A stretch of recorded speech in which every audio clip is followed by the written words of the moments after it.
fascismo está em voga. Nunca se foi tão repetida a palavra fascismo, o termo fascista, como nesses últimos anos no Brasil. Todos viraram experts em fascismo, em nazifascismo, em nazismo, em neofascismo.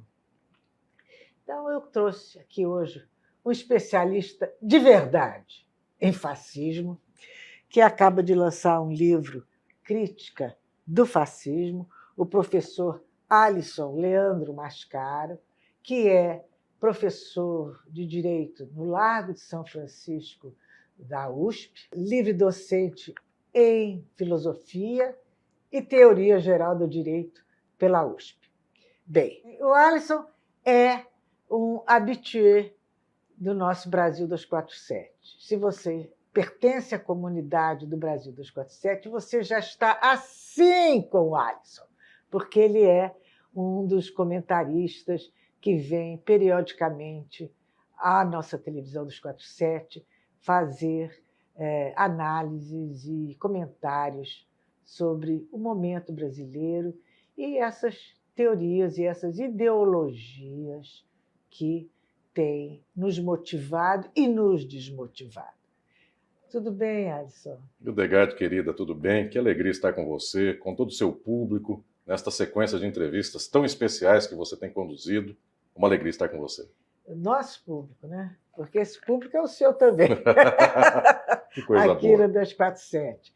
Mas esse não é o seu único livro, né, Alisson? Você tem aqui uma pilha deles, Revulo Show, que é uma entrevista, né? Estado e Forma Política, Crise e Golpe, e disso a gente entende bem, nós todos, Sociologia do Direito. Eu vou chamá-lo de professor, apesar de você me dar a liberdade de chamá-lo de você, eu vou chamá-lo de professor. Professor, o senhor fala que o capitalismo e a direita funcionam com a repressão e o controle do desejo, né? Então, que se para fazer uma transformação social no Brasil, antes de mais nada, tem-se que entender esse mecanismo da direita, que é muito eficiente e que, como vimos recentemente, mobilizou uma massa enorme, elegeu Bolsonaro, quase o elegeu, o apoiou.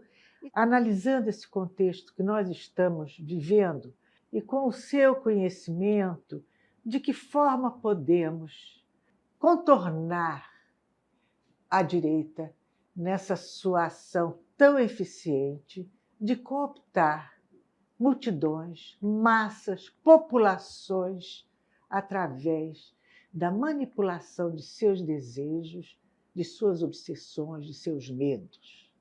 Hildegard, querida, eu penso que lutar nesse nosso tempo é reconhecer que as populações do Brasil e do mundo não necessariamente têm por alinhamento pessoal aquilo que talvez fosse o seu interesse olhando de longe. Então nós pensaríamos, por que a classe trabalhadora do Brasil votaria em quem rasga a CLT? Por que brasileiras e brasileiros apoiariam as privatizações que, ao cabo, em 1 ano, 2, 3, faz com que o serviço que era público passe a ser péssimo, faz com que se pague por coisas que eram até então disponíveis gratuitamente e, reiteradamente, as populações, o povo, a maioria das sociedades, tem inclinações por fazer com que a hierarquia social seja mantida, a desigualdade seja cultivada. Muitas e muitos, em tantos locais deste mundo, votam pelo racismo, pelo machismo, pela homofobia, pela xenofobia, como se alguém que nascesse num país ao lado do nosso nem fosse um ser humano, então não pudesse estar aqui desfrutando de serviços hospitalares que eventualmente um cidadão brasileiro pudesse desfrutar. Se isto fosse uma situação só do Brasil, eu diria que nós teríamos um problema, mas um problema circunstanciado. Então nos obrigaria isto a pensar a alma do brasileiro, o que nós temos que os demais povos não têm, nossas idiosincrasias. É verdade que nós temos algumas idiosincrasias. Cada povo tem as suas. Cada povo tem suas inclinações, enfim, alguns motes da sua cultura que são muito típicos e próprios. No entanto, Hildegard, nós vemos que a estrutura geral do mundo cultiva estas dimensões, eu diria, de exploração, dominação. Neste momento em que nós estamos aqui, na Itália, já faz alguns meses, que está um ano, uma primeira-ministra se declara, e não é que declaram, ela se autodeclara neofascista. Nos Estados Unidos, Donald Trump fez o que fez, saiu e pode até voltar daqui a pouco numa eleição e o povo continua gostando, pelo menos um pedaço do povo, daquela figura esdrúxula. Agora, na Argentina, tivemos notícia de um tal Milei, cuja condição pessoal é quase, enfim, absurda, mas é exatamente alguém que angariou mais votos que os demais. Então, eu diria que um pedaço desse nosso problema... Você, desculpe, Sim. incluiria aí o presidente da Ucrânia? Sim, porque também é uma dessas figuras muito exóticas, para dizer o mínimo, que destrói um povo inteiro com base em uma espécie de teatralidade que parece que cola em um certo momento primeiro, e o resultado disso é um esgarçamento social sem fim. Enfim, é uma guerra que, o dia em que acabar, tem um país inteiro arrasado. Enfim, para propósitos que são originalmente corrupção. Conta-se a história da corrupção deste governo da Ucrânia como sendo alguma coisa absurda. E mesmo esta, eu diria, proximidade, para dizer o mínimo, com esses grupos nazistas declarados também por lá. Então é um conjunto social que, se fosse apenas do Brasil, nos levaria a desenvolver uma espécie de reflexão da nossa própria cultura. No entanto, esse é um problema mundial. E por causa disso, eu penso que a dimensão primeira desta reflexão é capturarmos o que vai de errado numa estrutura que perpassa o mundo inteiro e que, no final das contas, é a estrutura do capitalismo. Nossas sociedades são estas nas quais 0,1% da população detém os meios de produção, e tem muito, e a maioria da humanidade não tem nada, ou tem muito pouco. E nesta condição de não ter nada, ter muito pouco, e ainda o pouco que tem, que possa até ser suficiente para a subsistência das pessoas, não é suficiente para a intelecção de mundo das pessoas. Porque não basta apenas alguém poder ter comida, eventualmente um teto, e comprar remédio. Existe também uma pergunta decisiva da vida, que é o que faz alguém viver só trabalhando dia e noite, madrugada, pagando boletos, como dizem aí os jovens, enfim. Que vida é esta? Para que faz isso? E aí o capitalismo se vale de instrumentos, eu diria, magníficos, para fazer com que nunca nós venhamos a romper essa cadeia. Porque alguém que não tem o tênis, não tem a roupa, não tem a viagem para o local onde se diz que é o local da moda, essa pessoa orienta a sua vida para isto, para ter, para consumir. Alguns conseguem, trabalhando, comprar um tênis. Outras e outros furtam um tênis. E se furtam, tem um Estado, tem um direito para dar conta do furto e deste que assim o fez. Então é uma estrutura social na qual nós evitamos pensar profundamente, nós não nos indagamos na média social sobre o porquê da vida vivida ser esta de nascer, trabalhar, preparar-se não para a cultura, para a beleza, para a inteligência, preparar-se apenas num nível de empregabilidade para saber o mínimo de adestramento para que alguém contrate. De tal modo que a vida vai passando, e assim são os anos, 10, 20, 30, 40, a sorte da vida de cada qual, e esta vida efetivamente não faz sentido. E, no entanto, as pessoas são capturadas por estas máquinas desejantes de fazer com que elas nunca parem para pensar sobre a sua existência, e nunca parem para imaginar por que a vida tem que ser deste modo que é, E por que não se poderia fazer outra vida? O mais espantoso, querido Degani, é imaginarmos nós que o maior sofrimento que a humanidade possa ter é o de manter-se do modo pelo qual a humanidade se apresenta. Porque uma maioria do mundo passando fome, em condições desumanas, trabalhando sem sentido, e uma minoria vivendo de modo nababesco e, infelizmente, E não ostensivo. só ostensivo, e não só, eu diria, com os bons frutos e gozo daquilo que pudesse dar uma condição social, mas muito pelo contrário. Não é o acesso à cultura que organiza as elites econômicas de um país. Muito pelo contrário, é a imbecilidade ostentatória, ou seja, não é o apreço à beleza, não é o apreço à arte, nada disso. É simplesmente comprar alguma coisa por não sei quantos milhões de reais porque o outro comprou por um pouco menos desses milhões de reais. Então, este perfil social que faz sofrer o pobre, mas também faz sofrer o rico, porque é de um vazio sem fim também a vida de quem apenas vai colocando aí cifrões na sua existência, isto nos faz perceber que o mais difícil e mais impressionante é manter uma sociedade como esta. O que custa de exércitos no mundo para manter o mundo como está? O que custa de polícias e pessoas mortas, sendo que nós poderíamos viver uma vida muito distinta dessa e nós poderíamos cultivar para os seres humanos espaços, ambiências e potenciais que eventualmente nós nem sequer imaginaríamos. Nós não precisaríamos viver esta sociedade do modo pelo qual ela se apresenta, na qual nós nem sequer sabemos dos potenciais de um ser humano. Quanta gente cresce e poderia ser um músico, poderia ser um escultor, e a vida não lhe dá a mínima condição de sequer pensar nesta hipótese, porque não é um escultor fracassado. Suas mãos só digitaram na maquininha para vender para alguém e o lucro é do outro alguém. E nunca esta pessoa teve a argila na mão para pensar que um dia pudesse ser um escultor. Eu diria que outras formas de sociabilidade de vida são muito mais fáceis do que a nossa. A nossa que é difícil. Ela sangra todo dia e muita gente morre. Então eu penso que entender por que as pessoas neste mundo não desejam sair deste mundo, eu penso que isso é o segredo mais decisivo. É o que eu chamo, em termos filosóficos... É o enigma, né? É o enigma, é o que eu chamo aqui de ideologia. Por que nós somos constituídos assim?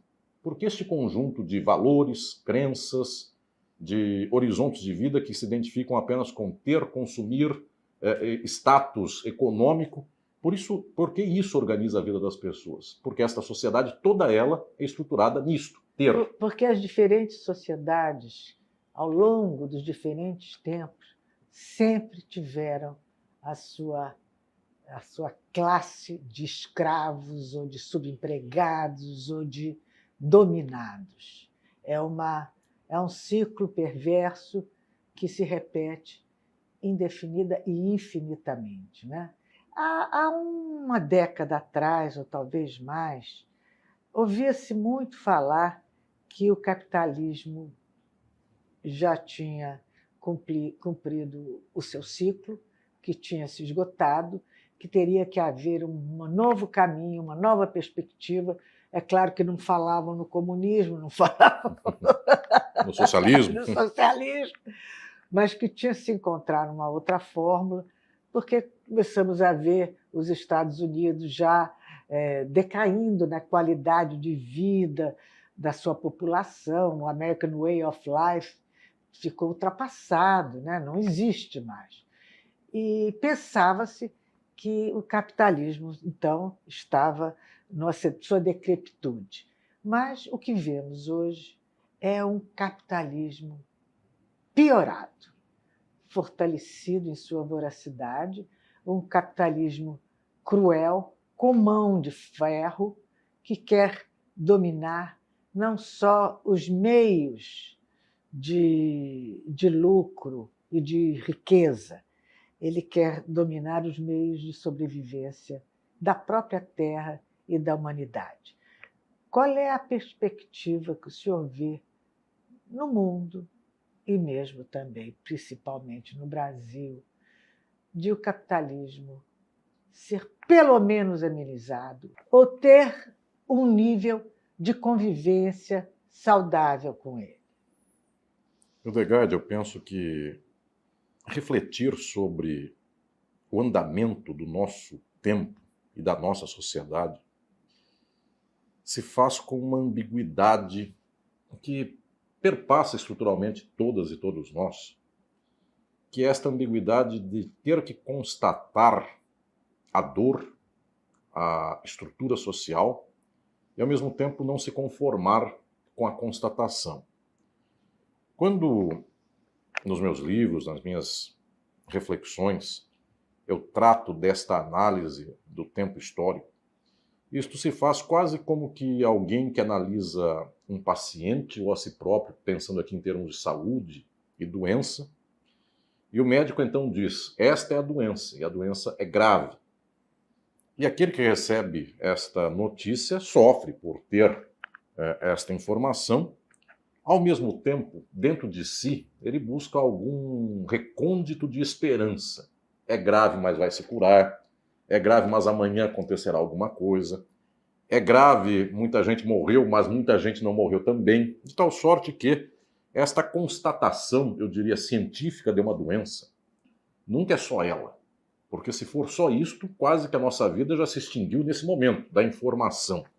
Nós tentamos cavucar por aqui e por ali e achar alguma coisa que pudesse nos fazer diferentes daquilo que é a constatação.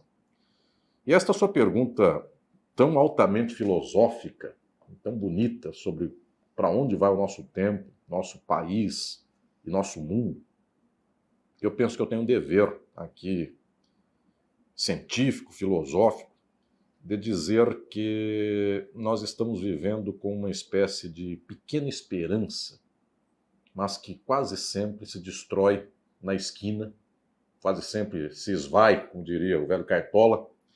E nós estamos aqui sempre vivendo na base de um remendo das desgraças do mundo. Hoje, estamos aqui em 2023, nós não estamos em 2022. Em 2022 não sabíamos se teríamos 2023 no Brasil. Por muito pouco, inclusive, aquele mandatário anterior, por 1,5% de votos ou 2%, não continua nesta escalada de descalabro. Nós não podemos imaginar que só isto nos é suficiente para dizer agora vamos curar a sociedade, agora vamos modificar e viver minimamente de modo digno nesta sociedade. Porque a contradição social, porque as mazelas sociais, porque os braços armados e financeiros do domínio estão todos postos do mesmo modo, porque as grandes mídias que informam o povo são as mesmas de sempre, não mudaram, e parece que do jeito que vai não mudam, de tal sorte que, olhando a este quadro, um pequeno espasmo de alegria ou de reconforto não nos dá garantia nenhuma de que amanhã o fascismo não volte de modo galopante, de que as pessoas não voltem a louvar, como muitas e muitos continuam ainda fazendo, a louvar o ódio ao outro, o ódio à classe trabalhadora, o dístico de que o pobre tem que morrer, de que não merece viver, ou então estas formas que nós pensávamos eventualmente que já estavam ultrapassadas, como a declaração do machismo. O machismo, enquanto estrutura de relação social, ele é uma estrutura social, nunca deixou de se apresentar, o patriarcalismo.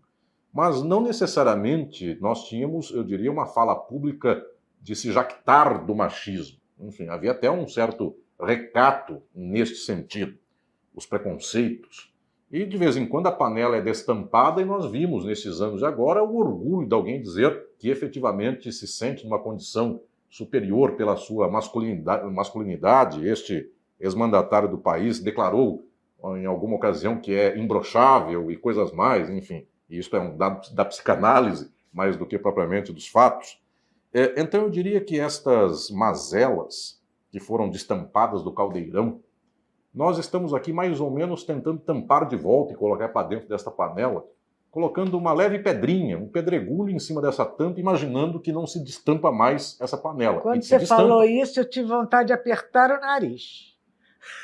O cheiro desta panela. Sim. Insuportável. Sim.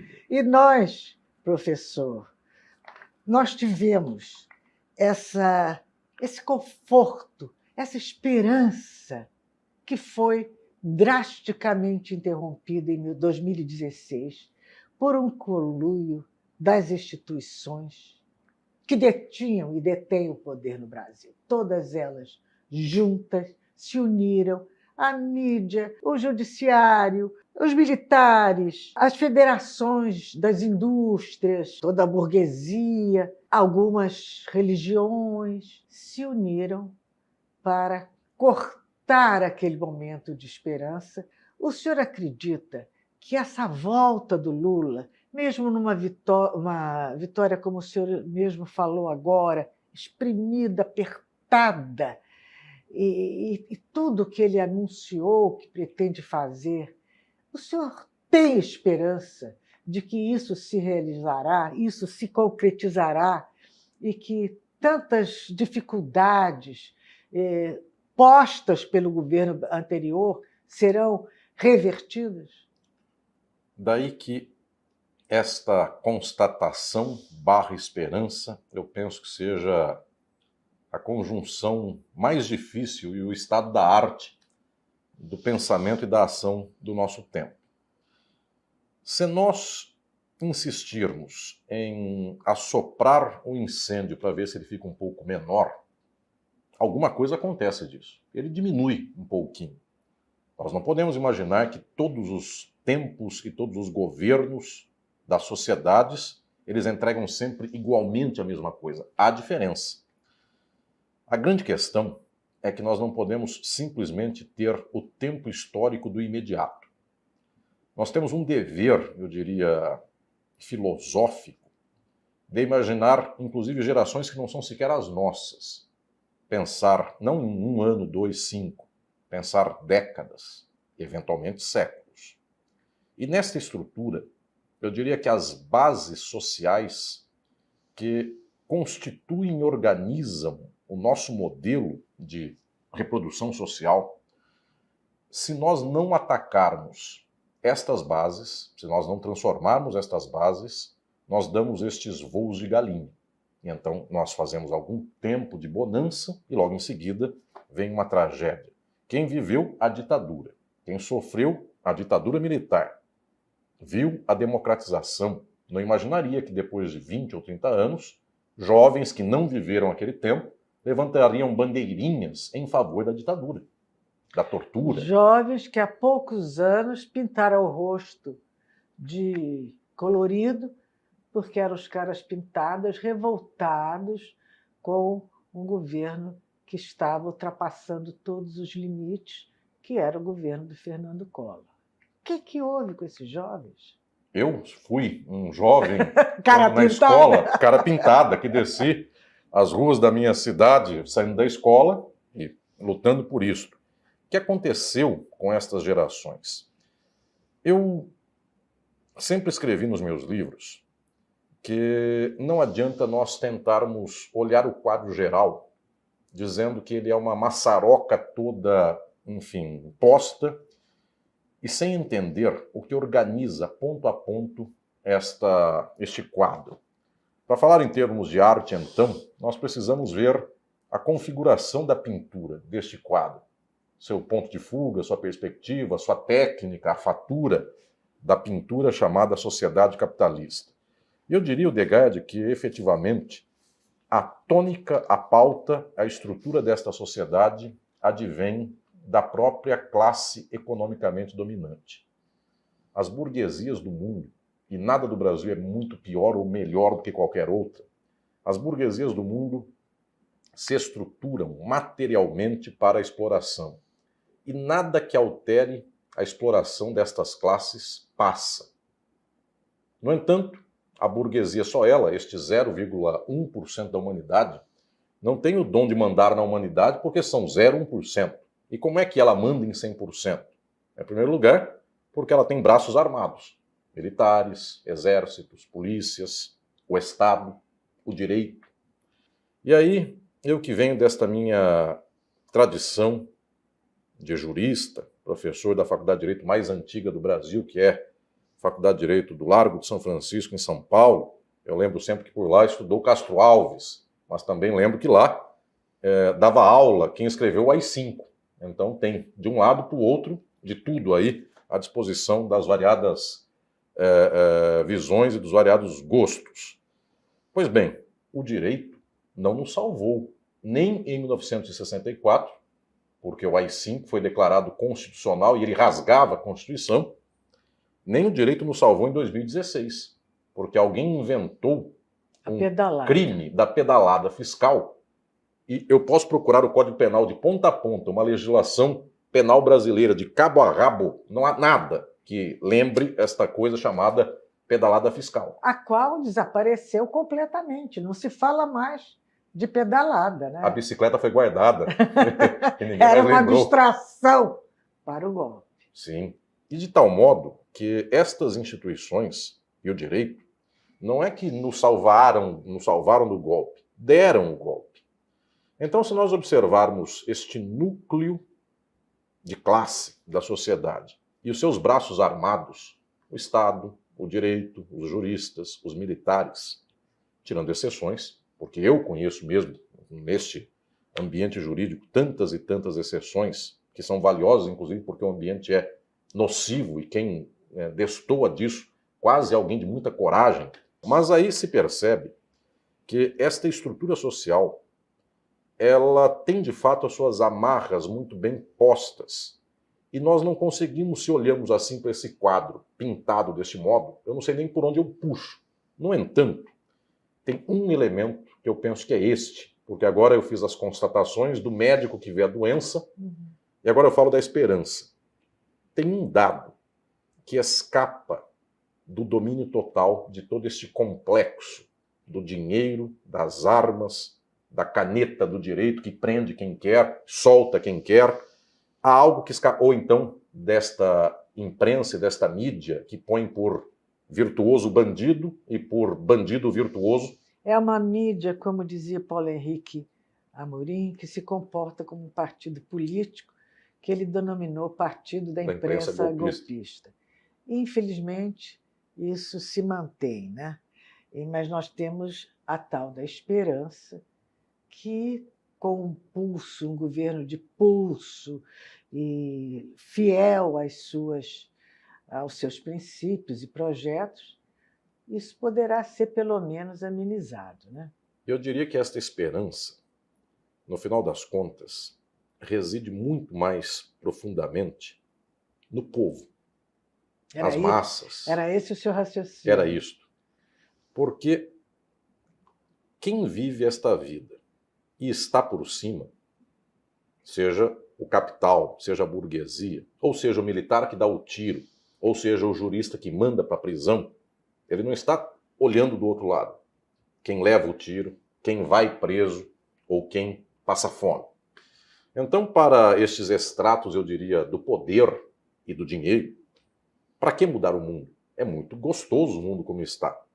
Mas para a maioria do povo, que embora esteja orientado ideologicamente para defender a ordem como está, para a maioria do povo há uma fratura existencial na vida. A vida não faz sentido.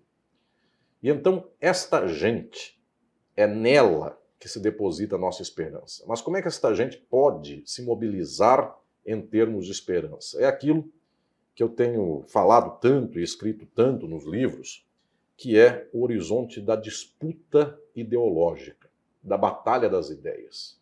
Por que o povo tem que receber esta ração de informação contra o seu próprio interesse? Eu falei aqui, Hildegard, tangencialmente, de um exemplo, e poderia falar de 10 distintos, do machismo. Por que o menino tem que receber esta ideologia machista que diz a ele que ele não chora? E ele quer chorar, porque chorar não é algo anormal, é do ser humano. Por que numa sociedade racista, até o policial organiza a sua vida, vindo de uma classe, inclusive, economicamente pobre, para imaginar potencialmente de que uma raça, uma pele, seria distinta da outra e levaria mais tiro potencialmente? Isso faz sofrer a ele mesmo e a tantos no seu entorno, e assim com tantos outros exemplos. Então eu penso que, no final das contas, nós estamos aqui presos numa armadilha, mas exatamente aqui reside a esperança. Quando nós podemos dar um passo de mobilização social, eventualmente nós despertamos nas pessoas, nos grupos, nas classes, uma fagulha de desejo contrária ao desejo que o capitalismo nos põe, que é o desejo de consumir, que é o desejo de ter para si. E se eventualmente nós começamos a mobilizar os afetos sociais, isso não é uma questão apenas de cérebro e entendimento, é também de sentimento, é também de afeto. Se nós começamos a ter prazer, gosto, alegria em compartilhar, em imaginar que muito mais delicioso do que ter para si e esconder é estar em conjunto, eventualmente a nossa própria orientação ideológica começa a ter aqui disputa, porque eu não penso que uma luta ideológica da nossa parte pela transformação social vá apenas viver com a nossa parte da luta. Eu penso que o capital, os grandes meios de comunicação, eles reagem a isto, então eles reforçam ainda mais o outro lado. Toda pequena vitória que se tenha, toda pequena mudança que se tenha, vem uma reação enorme em sentido contrário. É o exemplo dos governos Lula e Dilma. Um pequeno acréscimo econômico para o pobre, que possibilitou a ele um dia pegar o avião no Santos Dumont, fez com que o rico e a classe média já se sentissem interpelados na revolta de que agora o ambiente deles, exclusivista do aeroporto, estava sendo contaminado pelos pobres ou algo assim. Então eu penso que, de fato, volta uma reação. Só que esse processo... E nós tivemos agora uma amostra bem emblemática disso, professor. Quando houve o apagão e a Janja fez um comentário em resposta a outro comentário que atribuía a este governo apagão falta de investimentos na Eletrobras teria sido porque em decorrência do governo do Lula. E ela disse, não, a Eletrobras foi privatizada em 2022. E isso o senhor muito bem colocou agora. Essas pequenas interferências criou uma revolta, uma tarde inteira de rede de televisão falando contra um comentário de Twitter da primeira-dama. E eles não abandonam as armas. Por isso, o elemento decisivo para destravar o processo de transformação social está nas massas. Daí que eu insisto com a ideia, escrevo isso em livros como Estado e Forma Política e tantos outros mais, eu insisto com a ideia de que nós não devemos nos bastar numa boa entrega de resultados de governança. Porque se de fato se asfalta uma rua, se amplia um hospital, se amplia um aeroporto e coisas mais... Se constrói universidades, provê medicamentos... Minha Casa Minha Vida. Minha Casa Minha Vida, luz para todos. E vota no Bolsonaro. A ideologia é o decisivo.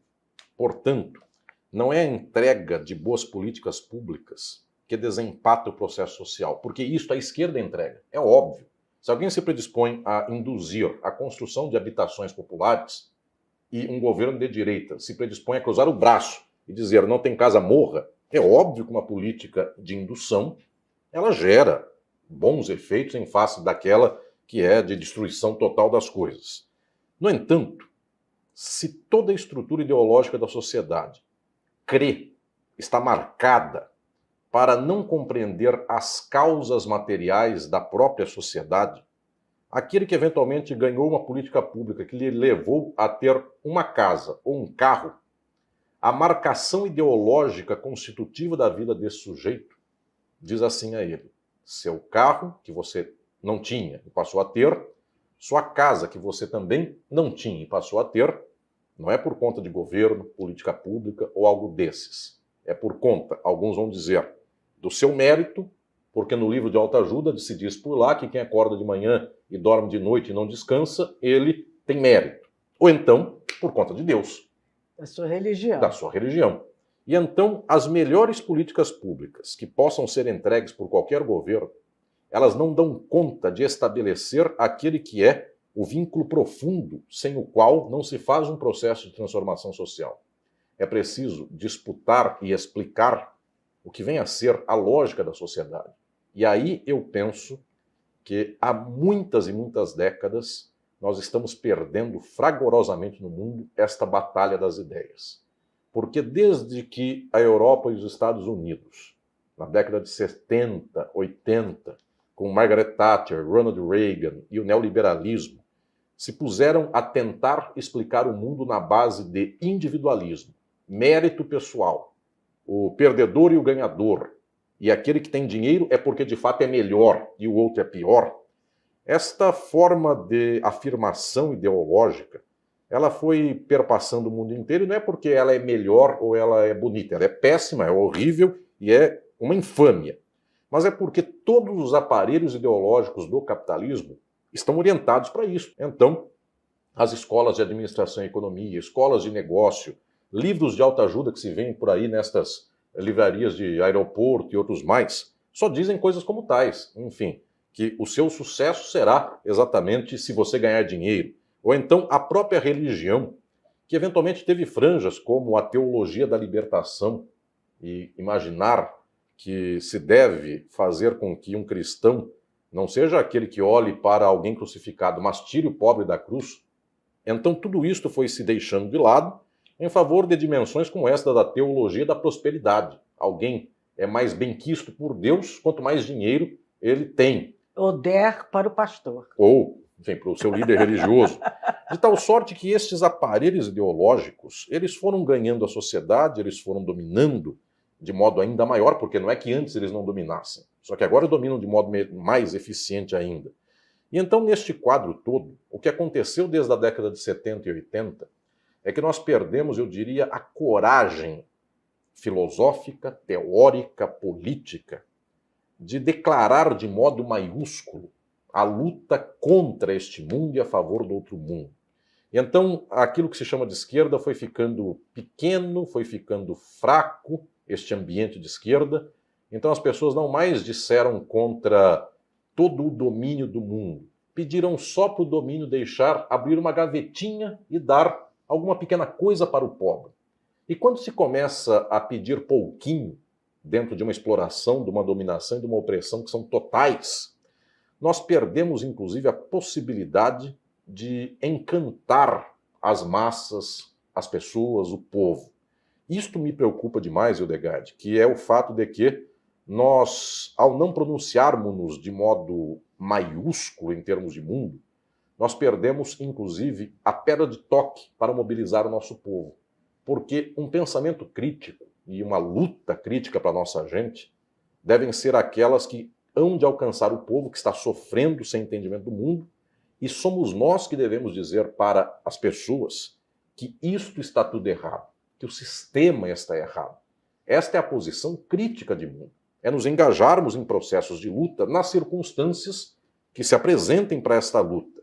Mas as esquerdas foram se tornando confortáveis. O que se chama de esquerda nos Estados Unidos é praticamente direita, é o Partido Democrata dos Estados Unidos, que é o grande sócio do imperialismo junto com o Partido Republicano. Alguém já definiu muito bem, o Partido Republicano está com uma bomba no mundo, e esta bomba é pintada de cinza e tem uma caveira. E o Partido Democrata está com a mesma bomba no mundo e pinta cores do arco-íris e pinta peace and love na bomba que taca no mundo. Ou seja, esta esquerda que mata o mundo, esquerda não é. Mas este pleito pequenininho das pessoas acaba fazendo com que a multidão, quando vê a esquerda dizendo assim, eu quero melhorar sua vida 5%, alguém que está lá trabalhando dia e noite, pegando 2 horas de trem, ônibus, indo para o subúrbio, e pensa assim, ele melhorará a minha vida 5%, ao invés de 2 horas, eu andarei 1h50. Ele diz, isso é uma desgraça. Aí chega alguém da extrema-direita, este do pendor fascista, ele diz assim, está tudo errado, eu vou mudar o mundo e vou mudar o sistema. Ele mente, porque ele é o homem do sistema. Ele pegará tudo para o banco, para o latifúndio, para o imperialismo, só que a fala dele ao povo é uma fala que soa ao povo como crítica. Então, como crítica e como uma luz de esperança. Então, este da extrema-direita que nos governou até ano passado, falava gritando. E isso não é bom modo, nem tampouco é alguma coisa de útil, pelo contrário. Mas dizia coisas peremptórias como, está tudo errado. E quando a esquerda diz assim, vamos defender a ordem e as instituições, alguém que está numa comunidade de subúrbio ou periferia tem o filho, o sobrinho, o primo presos. Defender a ordem soa para a mente desta pessoa como manter seu filho, seu sobrinho, seu primo presos, porque esta é a ordem. Vamos defender o Estado. O Estado chega nas periferias do Brasil apenas com o braço armado da polícia dando tiro na porta de alguém. Ou se não é dando tiro, não necessariamente é o tiro que é a primeira entrada da polícia, é prendendo e algemando. Enfim, não entra por lá o serviço de assistência social. Quando entra é muito residual. De tal sorte que quando o pensamento crítico e quando a luta crítica não consegue falar contra o capitalismo, não consegue falar contra o sistema de modo geral, ele tende a fracassar porque ele não desperta o desejo das pessoas. E esse desejo, infelizmente, é capturado pelas direitas. E o Degad, eu estou lançando este mais recente livro meu, que é o Crítica do Fascismo, inclusive fazendo lançamentos aqui no meu querido Rio de Janeiro. E eu me preocupei, neste livro, em fazer o seguinte inventário. Faz exatos 100 anos, Hildegard, foi agora em final de 2022, que um sujeito esdrúxulo, Benito Mussolini, juntou mais um bando de gente tão esdrúxula quanto, não se sabe quem era o pior deles, e essa gente fez uma marcha sobre Roma em 1922, exatamente 100 anos atrás. E esta marcha era de uma gente desqualificada, um povo que não tinha qualquer condição mínima política, e a Itália, altamente, eu diria, liberal, institucionalista, os primeiros ministros que comiam à mesa com talheres e eram pessoas refinadas, olharam para aquele bando de desqualificados, Mussolini e os seus, que marchavam de camisa preta, como, aliás, um juiz também do Paraná tinha o gosto e gravata de usar terno preto, gravata preta e camisa preta. Enfim, era uma espécie de... falo aqui... Uma alegoria. Alguém uma das maiores especialistas da moda do Brasil e do mundo. Enfim, é um péssimo gosto em termos de moda. Mas muito bem, esta gente marchou sobre Roma e, incrivelmente, chegou ao palácio do governo de Roma e os soldados abriram a porta, eles entraram e deram um golpe. Em outubro de 1922. Fizemos 100 anos. Lancei o Crítica do Fascismo para dar para o nosso tempo um inventário das mais agudas reflexões críticas sobre o porquê a Terra, a humanidade viveu 100 anos atrás o início desta marcha fascista. Porque logo depois, uns anos depois, vem Hitler com o nazismo na Alemanha e não parou por aí. Nós tivemos a Espanha franquista, tivemos o Portugal salazarista, tivemos no Brasil um pedaço do varguismo assim, tivemos nos Estados Unidos grandes movimentos fascistas e depois o macartismo, a ditadura militar no Brasil, Pinochet no Chile, ditadura militar na Argentina, enfim, uma sequência aí de horrores que não acaba. Pois bem, muito disto, muitos brilhantes filósofos nos lembram. Não é uma questão apenas moral, embora também haja uma acepção moral, claro. É uma questão do modo pelo qual a sociedade se estrutura. Uma sociedade na qual a maioria é explorada e sua vida é, de fato, uma vida subordinada. Esta sociedade não tem como fechar suas contas, não tem como fechar o apaziguamento das suas próprias dores. De tal modo que estes grupos do capital, quando não mais fazem o balanço de sustentação do seu domínio, mediante a democracia e o liberalismo, porque de vez em quando o povo começa a não querer mais simplesmente concordar com a ordem que aí está. Vem a crise.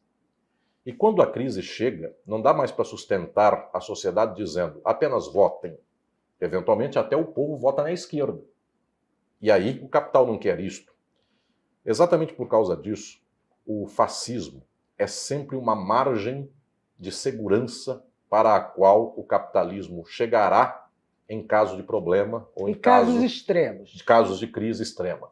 Então, foi assim em 22 na Itália, foi assim em 33, 34 na Alemanha, com Hitler, foi assim no tempo da ditadura militar no Brasil, e veja, Hildegard, que nem é efetivamente uma ameaça concreta, porque por João Goulart não passava nenhuma ameaça de comunismo, era um estancieiro, dono de latifúndio, mas já se acusava de Mas comunismo. eles criam, né? Uma fantasia, Criam enfim, uma imaginário a esse respeito. Um dia me disseram, a Dilma tem um plano para tornar o Brasil comunista. Eu disse, me apresenta, eu queria muito ler esse plano, enfim, me dá para eu ler. Enfim, então, eu digo que nestas circunstâncias, sempre a ameaça contra o domínio da burguesia e do capital leva a própria sociedade à extrema-direita. E por isso a hipocrisia desta direita e do capital. E dessa mídia. Que diz que são da liberdade, são da democracia, dão vozes para todos os lados e sempre é só um lado.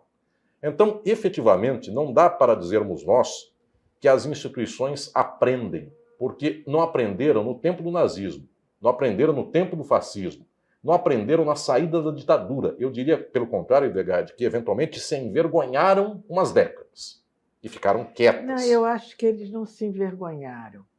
Eles se intimidaram e não passaram a omitir a sua preferência, o seu apoio e a sua participação na ditadura, porque não era o momento. Eles são estratégicos. Eles esperaram o passar do tempo. Mas hoje, quer dizer que isso completa o seu raciocínio, que o capitalismo está se vendo, não só no Brasil, como em vários países, como no mundo inteiro, num momento extremo, e por isso ele partiu para ações fascistas, extremistas. Agora, a gente vê no Brasil que o Bolsonaro não é, por exemplo, a primeira-ministra da Itália, né? Ele não tem esse cabedal político dela. Ele é uma pessoa chucra, tosca. E eu acho que um pouquinho, uma nesga de esperança está em que a burguesia, efetivamente, e os meios militares, e o judiciário, e todos aqueles que apoiaram Bolsonaro, agora sim, efetivamente, eles sintam vergonha. Não vergonha pela sua tomada de posição à direita, mas pelo recibo que passaram de ignorância, de serem iletrados, de serem analfabetos políticos e, inclusive, analfabetos culturais. Porque só um analfabetismo cultural muito agudo, crônico, permite a uma pessoa, em seu juízo perfeito, se aliar a Bolsonaro. E aí eu lhe digo que eu quero dar mais uma volta do parafuso, porque, no final das contas, nós temos a constituição ideológica dos indivíduos na sociedade marcada não por uma espécie de descompasso entre o que eles deveriam ser e aquilo que eles são, mas muito pelo contrário. As pessoas são o que são materialmente. E a burguesia dos Estados Unidos, a burguesia do Brasil ou do mundo, muita gente esperou encontrar nessas burguesias uma espécie de esclarecimento eterno. Sempre se buscou isso. Quando se diz assim, o Brasil deveria ter uma burguesia nacionalista que defendesse a sua indústria contra a indústria dos Estados Unidos. Quase sempre a burguesia do Brasil vende a sua indústria para os Estados Unidos e se ela recebe por aí alguns milhões por vender a sua indústria, ela vive bem uma geração, duas, três, vive até o neto bem. Vai para Miami, enfim, se diverte. Na quarta já acabou este lucro que teve dos seus bens. Então eu diria que, no final das contas, a demarcação ideológica da sociedade não deu e não dá a nenhuma burguesia a condição de esclarecimento para que ela possa ter um alto projeto, eu diria, de desenvolvimento e de grandes projeções sociais. Ela não prefere que o povo passe bem. Inclusive, eu escrevi aqui no Crítica do Fascismo um inventário de alguns autores tão peculiares como um polonês de nome Michał Kalecki. Este Kalecki, um marxista da Polônia, ele disse assim: o fascismo advém, olhem que peculiaridade, quando os pobres começam a ter pleno emprego. O que ele queria dizer com isto? Foi um dado lateral. Ele disse assim: na Alemanha e em outros países, Quando o pobre começa a ter salário e não falta emprego para o pobre, não é que o pobre ficou rico, ele só tem um salário de pobre. Mas, efetivamente, os pobres têm um salário, podem comprar alguma coisa. Isso incomoda o capital, isso incomoda a burguesia, porque não dá mais, com o plano emprego, para contratar lacaios, que não teriam emprego nenhum, então aceitariam um subemprego, enfim, abanar alguém, enfim, o dia inteiro. A condição, a vez em que o Brasil chegou ao pleno emprego, nesta história recente do Brasil, desde a final da ditadura, foi uma vez só, 2013. Em 2013, deu-se uma estatística no Brasil que era praticamente de pleno emprego. Era 3% o número de desempregados no Brasil, e este 3 a 4% é o número de desempregados que eventualmente querem mesmo não estar empregados.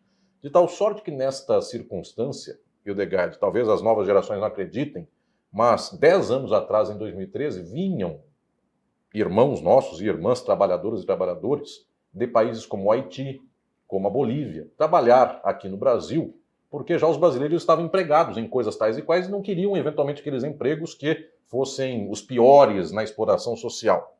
Pois bem, este incômodo por ver um pobre comprando no mercado ou algo assim, gera nestes grupos dominantes economicamente uma reação, porque a questão decisiva, que a história, inclusive, do pensamento crítico descobre, é que não é uma ameaça total que vai fazer com que a burguesia reaja contra isto.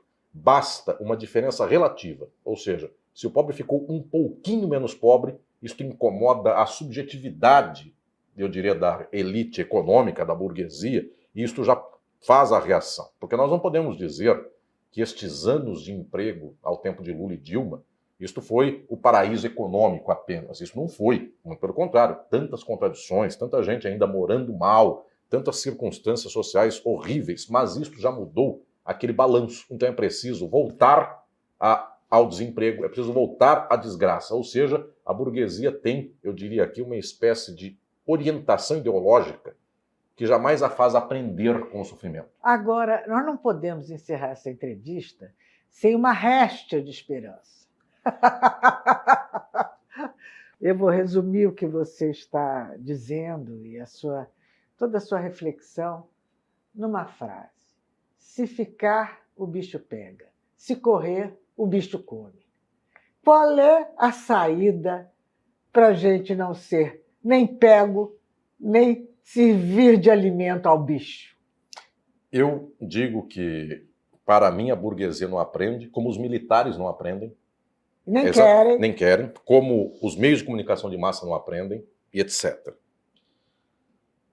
No entanto, eu penso que existe uma pedra de toque decisiva que nos pode mobilizar.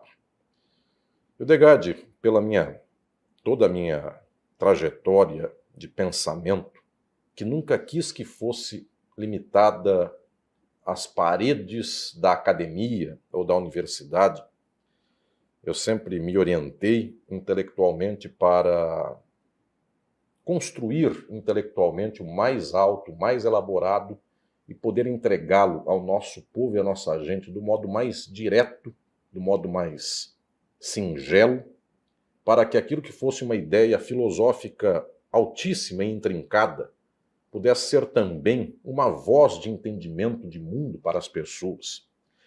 Em primeiro lugar, eu acredito que existe um papel decisivo ainda no intelecto, na razão, naquilo que muitas e muitos podem chamar de ciência. Entender o nosso mundo e não apenas viver este mundo buscando reagir aos fatos, porque de fato reagir aos fatos é sofrer sem saber por quê. Por que este mundo é assim? O que o determina? Que sociedade é esta? E eu digo tranquilamente, a causa estrutural do mundo ser este é o modo de produção que vivemos, é o capitalismo. Isso dói, porque é uma montanha muito grande, é um Everest a ser escalado, não é um pequeno morro. E, no entanto, eu penso que a partir daí nós começamos a nos orientar em termos de entendimento de mundo, em termos de intelecto, para a crítica. Para dizermos, o mundo é este e não é o mundo que queremos. Efetivamente, o nosso sonho, o nosso desejo é um mundo no qual se possa ter nesta sociedade cada qual possa dar para esse mundo o que entrega de melhor. Então, alguns neste mundo poderiam efetivamente entregar grandes contribuições para a medicina. No entanto, jamais serão médicos ou médicas, porque nem sequer isto passa no sonho ou na possibilidade de alguém. Alguém pode ser artista, também nunca lhe foi dado um pincel, nem uma tela, nem alguém para educá-lo esteticamente. Eu diria que o entendimento deste mundo é o que nos resta hoje em termos de possibilidade, que é o que você faz quando falamos aqui, eventualmente alguém nos vê e alguém nos escuta. Isto toca, eu diria, esta dimensão do entendimento das pessoas. Parece que é pouco, Edegard, e é muito já podermos abrir horizontes, podermos construir uma caminhada crítica em através da internet. Através da internet, dos livros, enfim, do que nos resta, porque o nosso microfone é pequeno. A internet é maravilhosa, mas eu sei que, eventualmente, com estes algoritmos do mundo e estas televisões do mundo, aquilo que nós falamos para alguns milhares, pessoas fazem idiotices e falam horrores reacionários para milhões. No entanto, nós temos esta possibilidade. E este passo de entendermos o mundo, para mim, é decisivo, porque eu penso que um dístico, uma bandeira que nos possa dar a maior esperança, é que se nós não sabemos como funciona o mundo, nós também não sabemos transformá-lo. Se nós sabemos como o mundo funciona, isso não quer dizer também que nós venhamos a transformá-lo, mas quer dizer que nós já sabemos os passos, o que lutar, contra quem lutar. E, eventualmente, neste saber, se encontra o povo conosco. E o povo um dia começa a perceber que está batendo em gente errada, ou seja, está se autoflagelando, sendo que não era assim que deveria ser a luta. Então eu penso que esta capacidade de fazer ciência, luz, entendimento, razão, para transformar o mundo, aquilo que de vez em quando alguém me pede, resuma numa frase só, eu digo ciência e revolução, saber e transformar. Eu penso que isso é possível e esta é uma grande esperança, porque por enquanto a nossa gente, o nosso povo, sofrido, explorado, não encontra a palavra da transformação nem da ciência, porque encontra qualquer outra coisa, como mate, se digladie, brigue com o seu vizinho, o mundo é assim mesmo, Deus quer que você morra pobre, não morreu sem remédio porque é vontade de Deus, ou algo assim. Quando, em algum momento da vida, este saber se encontra agora sim com um afeto, com um sentimento, com um coração, eu penso que é explosivo. O mundo, querido Edegard, parece que é deste jeito e nunca muda. No entanto, a coisa mais fácil de acontecer no mundo é mudar o mundo. Porque o dia que a humanidade se tocar, se sensibilizar e entender qual é o horizonte desta luta, é como se uma humanidade de uma vez só ela se engajasse num processo muito rápido de transformação social. Tem muita gente que imagina que as revoluções são processos longínquos. A Revolução Francesa saiu num momento, porque o povo não aguentou mais, e ele aguentou anos, décadas, séculos. E um dia foi a gota d'água. A Revolução Russa se fez em 6 meses, e tantas outras manifestações do mundo assim. Se um dia nós nos encontrarmos com este sentimento, este afeto, isto fará com que o povo possa efetivamente juntar conhecimento e ação, sentimento e inteligência. E eu penso que aqui está a palavra da esperança. O mundo pode ser outro. Então, comunidade 247, o professor Alisson Mascaro deu a letra. Nós temos que nos unir e temos que adquirir essa consciência crítica, que é o que o 247 faz 24 horas por dia. Temos que adquirir essa consciência crítica para fazer os nossos sonhos se concretizarem para o nosso país, para o nosso povo, não apenas com projetos de governo, que são muito importantes, mas, sobretudo, com um projeto de consciência. E cada um de nós disseminar essa consciência. Muito obrigada, professor Alisson Mascaro. Muito obrigado. Olha, eu gostei muito da sua capa. Essa foto foi feita em Milão e ela retrata a destruição dos símbolos fascistas naquela cidade de Milão, depois da queda de Mussolini em 1943. Talvez nós não precisemos fazer isso, mas se precisar, estamos juntos, né? Boa noite.